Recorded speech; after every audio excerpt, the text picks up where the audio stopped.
ওম নমঃ শিবায়।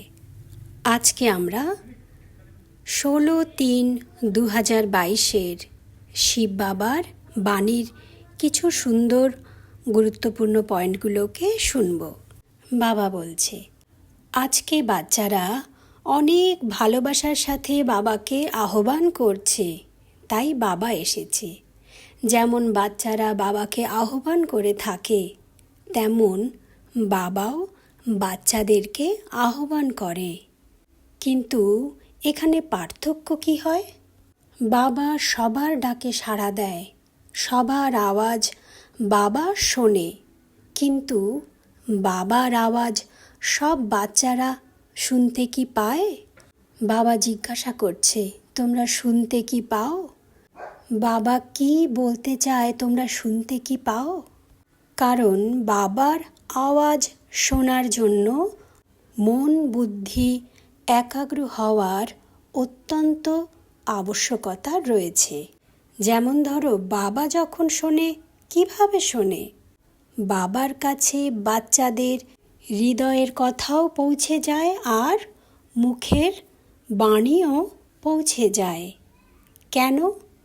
কারণ বাবা এই দেহ আর দেহের দুনিয়ার থেকে উপরে রয়েছে, তাই সমস্ত সংসারের আওয়াজ বাবার কাছে পৌঁছে যায়। কিন্তু বাবার আওয়াজ বাচ্চারা শুনতে পায় না। কেন? কারণ বাচ্চারা এই দুনিয়ার দেহের সম্বন্ধ সায়েন্সের সাধনে এতটাই ব্যস্ত হয়ে রয়েছে যে বাচ্চারা বাবার আওয়াজ শুনতে পায় না। এই জন্য বাবাকে কি বলে থাকে? বলে জানি জাননহার, মানে বাবা সব কিছু জানে। কেন? কারণ বাবা হলো আদি মধ্য অন্তের জ্ঞাতা। বাচ্চারা যদি কম করে আধা ঘন্টাও বাবার স্থিতিতে স্থিত হয়ে থাকতে পারে, তবে বাবার পাওয়ার বাচ্চাদের কাছে পৌঁছে যাবে আর পুরো আদি মধ্য অন্তের জ্ঞান সাক্ষাৎ প্রাপ্ত হয়ে যাবে। নিজের পাঠকে জানতে পেরে যাবে। সত্যযুগী দুনিয়ার সাক্ষাৎকারও হয়ে যাবে। কিছুক্ষণ আত্মিক অবস্থায় টিকে যদি থাকতে পারে, তবেই এমনটা হবে। যারা বলে বাবা অনেক দুঃখ, তো তখন দুঃখের অনুভবও সুখে পরিবর্তন হয়ে যাবে যদি আত্মিক স্থিতির অনুভব করতে পারা যায়। তাহলে কি করতে হবে? যোগ মানে কি? স্থিতি। দেখো, তোমাদের কাছে কত সময় রয়েছে, সবার কাছেই আছে। সবাই বাবাকে কি বলে? বাবা, তুমি আমাদের এমন স্থিতি বানিয়ে দাও যাতে আমরা উপরে উঠতে পারি। বাবা কখনো এমনটা করবে না। এ কাজ বাবার নয়। কাদের? এ কাজ তো বাচ্চাদের। এক্ষেত্রে বাবা শুধু মার্গদর্শন করবে, রাস্তা দেখাবে, কিন্তু বাবা নিজে চলবে না, তোমাদেরই চলতে হবে। তো প্রথমে তো এই অভিযোগ ছাড়ো যে বাবা আমার যোগ লাগে না, তুমি এমন কিছু জাদু করে দাও যাতে আমার যোগ লেগে যায়। এক্ষেত্রে বাবা যদি কোনো একজন বাচ্চার উপরে জাদু করে, তাহলে তো পুরো বিশ্বের বাচ্চাদের সঙ্গে অন্যায় করা হবে। আর বাবা কখনোই অন্যায় করতে পারে না। তা সে ব্রহ্মা বাবার লৌকিক কিংবা অলৌকিক সন্তান হোক না কেন, বাবা এই সৃষ্টিতে আসে। কিন্তু বাচ্চারা বাবার যত কাছেই আসুক না কেন, বাবা এই অন্যায় কারোর সাথেই করতে পারে না। তাই বাচ্চারা মন থেকে এই ভ্রান্তি মিটিয়ে দাও যে বাবা কোনো জাদু করবে। কারণ বিনা পরিশ্রমে যদি কিছু প্রাপ্তি হয়ে যায়, সে জিনিসের কোনো মূল্য থাকে না। সেটা কড়ি তুল্য হয়ে যায়, তার ভ্যালু 0 হয়ে যায়। বিনা পরিশ্রমে যদি কেউ রাজাই প্রাপ্ত করে থাকে, তার ভ্যালিউ 0 সমান। তাই এখানে এখন কি প্রয়োজন? পরিশ্রম, পুরুষার্থের লগন, পরিশ্রম আর অভ্যাস। এটা যে কোনো ক্ষেত্রেই প্রয়োজন, লৌকিক কিংবা অলৌকিক যে কোনো কার্যেই এই অভ্যাস যেন থাকে, পরিশ্রম, লগন। তবেই বাবা এক্সট্রা সহায়তা করবে। যাদের একাগ্রতা থাকবে, পরিশ্রম থাকবে, তাদের সঙ্গে বাবার জাদুর ছড়ি থাকবে, মানে এক্সট্রা সাহায্য মিলবে। ঠিক আছে? এরপর বাবা বলছে, যদি কোনো বাচ্চা এরকম সংকল্প করে থাকে যে বাবার সঙ্গে দেখা করার লাভ কি যদি পুরুষার্থ আমাদেরই করতে হয়, সেক্ষেত্রে বাবা বলছে যে এই দুনিয়ার ছত্রছায়া থেকে তোমাকে বের করে বাবা নিজের ছত্রছায়ায় রেখেছে। সব থেকে প্রথমে তো তোমার বাবার সঙ্গে দেখা করার এটা লাভ। দ্বিতীয় হলো এই যে জ্ঞান, যা অন্য কারো প্রাপ্ত হয় না তা তোমরা প্রাপ্ত করছো, বাবার সঙ্গে দেখা করার এ হলো তোমার লাভ। তৃতীয়ত, অনাথ হয়ে যে চারিদিকে বিভ্রান্তিতে ঘুরে বেড়াচ্ছিলে, বাবাকে পেয়ে তুমি সনাথ হয়েছ, এ হলো তোমার লাভ। চতুর্থত, যে দুনিয়া তোমার ভ্যালুকে কখনো বুঝতে পারেনি, বাবার সঙ্গে দেখা হওয়ার পরে তুমি মূল্যবান হয়েছ, এ হলো লাভ। পঞ্চমত, এই সংসার তোমাকে দেহরূপে দেখেছে, তোমার প্রতি ঘৃণা করেছে, বাবা তোমাকে দেখেছে আর প্রেম প্রদান করেছে, এ হলো বাবা মিলনের লাভ। যে দুনিয়া তোমাকে নিজের স্বার্থে ব্যবহার করেছে, বাবা নিঃস্বার্থ প্রেম দিয়েছে, নিঃস্বার্থ পরিবার দিয়েছে, এ হলো বাবা মিলনের লাভ। কত লাভ তোমাকে গোনাবো বলো? আরও কিছু লাভ শোনাবো কি? এই লৌকিক সংসারে যখন কারো ঘরে যায় তখন মুখে বলে আসো, কিন্তু মন থেকে বলে যাও, তাড়াতাড়ি যাও। কিন্তু বাবার ঘরে আসলে বাবা সব সময় হৃদয় থেকে ওয়েলকাম করেছে।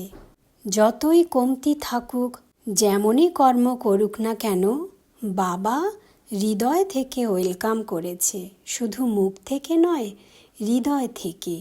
এ হলো বাবা মিলনের লাভ। তোমরা বাচ্চারা ভেবে দেখো, তোমরা বাবার কাছে কি নিয়ে এসেছো, কিন্তু বাবা তোমাদের নিজের বানিয়ে নিয়েছে। আর কি দিয়েছে? পুরো বিশ্বের তাজ মানে মুকুট তোমাদের মাথায় রেখেছে। তোমরা যে দুঃখ, অশান্তির, যন্ত্রণার যে মুকুট মাথায় পরে এসেছিলে, সেই মুকুট বাবা খুলে তোমার মাথায় রাজাই মুকুট রেখেছে, সুখ শান্তির মুকুট রেখেছে, নিঃস্বার্থ প্রেমের মুকুট রেখেছে। এ হলো বাবা মিলনের লাভ। আর কি চাই? স্বয়ং সৃষ্টির রচয়িতা তোমার পালনা করছে, তোমার প্রত্যেক পদে পদে ডাইরেকশন দিচ্ছে, মায়ার কোল থেকে নামিয়ে নিজের কোলে বসিয়েছে। আর কি চাই বলো? যে অনুভূতি তুমি এখানে বাবার কাছে পাও, সে অনুভূতি বাইরের দুনিয়ায় কখনো পাবে? এমন অনুভব বাইরের দুনিয়ায় করতে পারবে কি? অনুভব করে দেখো বাইরের দুনিয়া কেমন আর্টিফিশিয়াল, যা দূর থেকে খুব সুন্দর লাগে, কিন্তু যখন কাছে যাবে পুড়ে যাবে। অনেক ঘা নিয়ে তখন বাবার কাছে দৌড়ে আসবে, বাবা এ দেখো এখানে জ্বলে গেছে, ওখানে জ্বলে গেছে। তারপর বাবা এক এক করে সেই ঘাগুলোকে প্রেমের মলম লাগিয়ে আবারও পুনরুজ্জীবিত করে তোলে। আবারও নতুন করে চলতে শেখায়। যদি কেউ বলে বাবা মিলনের কী লাভ, তাহলে বসে এই লাভগুলো লিখো। একটা লিস্ট তৈরি করো যে বাবাকে পাওয়ার পরে তোমরা কী পেয়েছো আর কী হারিয়েছো। আজকের পরে যদি কারো ভেতরে অভিযোগ জন্ম নেয়, তাহলে নিজের ভেতরে দেখো যে অভিযোগ আমি কার প্রতি করছি, নিজের প্রতি করছি নাকি বাবার প্রতি করছি। ঠিক আছে? আচ্ছা, একটা কথা জেনে রেখো যে বাবার প্রেমের রং কখনোই হালকা হয় না। আত্মা যদি প্রেমের রঙিন সাগরে ডুব লাগিয়ে থাকে, তবে আত্মা সুখ, শান্তি, প্রেম, আনন্দের রঙে স্নান করে বাইরে বের হয়ে আসবে আর এমন রং চড়ে যাবে যে রং এই সংসারে আর কোথাও নেই। বাবার প্রেমকে একবার অনুভব করেই দেখো, যত দুঃখ সব সমাপ্ত হয়ে যাবে। এবার 27/3/2022 শিব বাবার বাণীর কিছু গুরুত্বপূর্ণ পয়েন্টকে আমরা শুনব। আজ তোমরা বাচ্চারা ভগবান দাতার কাছে এসেছো, কিন্তু দাতা তোমাদেরকে কিছু দিতে এসেছে। বলো তোমরা কি নিয়ে যাবে, কি চাই? তো কিছু বাচ্চারা বলছে, বাবা তুমি তো মনের কথা জানো, বাবা তুমি তো মনকে পড়তে পারো, আমরা কি চাই? বাবা বলছে, আজকে ভাগ্য বিধাতা বরদাতা দিতে এসেছে, তাই তোমাদের বাচ্চাদেরকেই জিজ্ঞাসা করছি যে তোমরা কি চাও। এটা ভেবো না যে বাবা তো নিজে খালি হাতে বসে রয়েছে আর সবাইকে জিজ্ঞাসা করছে কি চাই। যা আমার কাছে রয়েছে না তা দেখা যায় না, কিন্তু মিলবে অবশ্যই, এটা মনে রেখো। একটা কথা স্মরণে রেখো, ছোট জিনিসের উপরে হাত রেখো না, কোনো বিনাশী জিনিসের উপরে হাত রেখো না, তাহলে এই সওদাতে লোকসান হয়ে যাবে। তো কেউ কিছুই বলছে না দেখে তখন বাবা বলছে, আরে কারোর কি কিছুই চাওয়ার নেই? তখন বাচ্চারা বলছে, বাবা তোমাকেই চাই। বাবা বলছে, একথা মুখ থেকে বলছো নাকি হৃদয় থেকে বলছো? বাচ্চারা বলছে, হৃদয় থেকে, পাক্কা বাবা তোমাকেই চাই। বাবা বলছে, আমি তো সদা তোমারই ছিলাম, সদা তোমারই থাকব, কারণ বাবা বাচ্চাদের বচন দিয়েছে, সদা সাথে থাকব, সাথে চলব। সাথে থাকার বচন বাবা সত্যি দিয়েছে।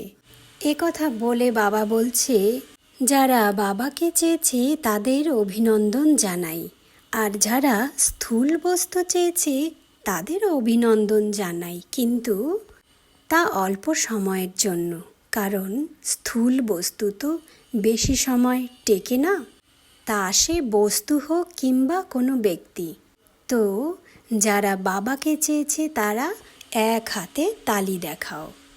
আচ্ছা বাচ্চারা, সদা খুশিতে থাকো, কারণ বাবা কোথাও যায়নি, তোমার মধুবনের বাবাই এসেছে।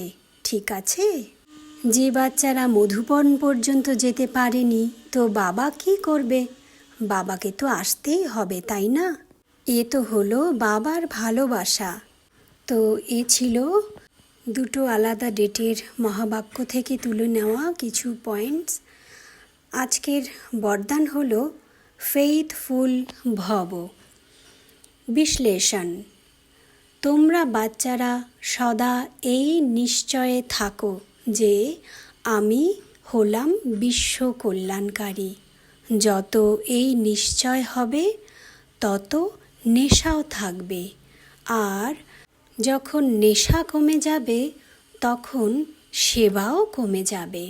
যে সদা সেবাতে অ্যাকিউরেট থাকে তাকে সবাই ইমানদার আর ফেইথফুলের নজরে দেখে থাকে, মানে বিশ্বস্ত এবং যার উপরে ভরসা করা যায়। যে অ্যাকিউরেট নিজে সেবাতে থাকে সেই বাবার কাছে ফেইথফুল। ওম নমঃ শিবায়।